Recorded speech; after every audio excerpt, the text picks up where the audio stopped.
ایک ایسے صحابی جن کو دشمن الشیطان عاری الصدر، ننگے سینے والا شیطان کہا کرتے تھے، اور مسلمان الفارس عاری الصدر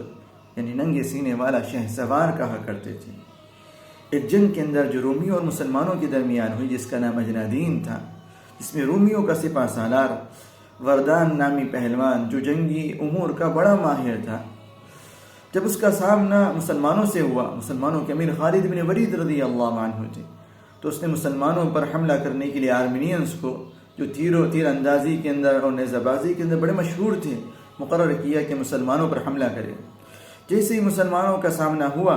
انہوں نے آرمینینز نے مسلمانوں پر نیزوں اور تیروں سے حملہ کر دیا۔ تو ایک صحابی نے امیر خالد بن ولید رضی اللہ عنہ سے کہا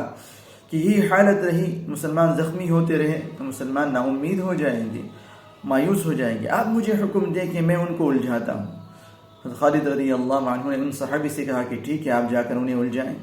وہ اکیلے ان کے رومیوں کے آرمینینز کے مقابلے کے لیے نکلے، اور انہوں نے اپنے اوپری لباس جو ہے پورا اتار دیا تاکہ ان کی رفتار تیز ہو جائے، اور بختر اور زرہ جو ہے اس کے ذریعے سے رفتار میں سستی نہ آئے، اور انتہائی تیزی سے آرمینینز پر حملہ کیا، اتنی تیزی سے کہ مقابل سنبھل بھی نہیں پاتا کہ اس کو جو ہے قتل کر ڈالتے۔ اسی حالت کے اندر انہوں نے 30 آرمینینز کو اکیلوں نے مارا، اکیلے نے 30 آرمینینز کو مارا۔ یہ حالت دیکھ کر آرمینینز نے انہیں الشیطان عاری الصدر، ننگے سینے والا شیطان کہنا شروع کر دیا۔ یہ صحابی جلیل تھے ضرار ابن ازور رضی اللہ عنہ، جو ہر جنگ کے اندر خالد بن ولید رضی اللہ عنہ کے ساتھ رہے،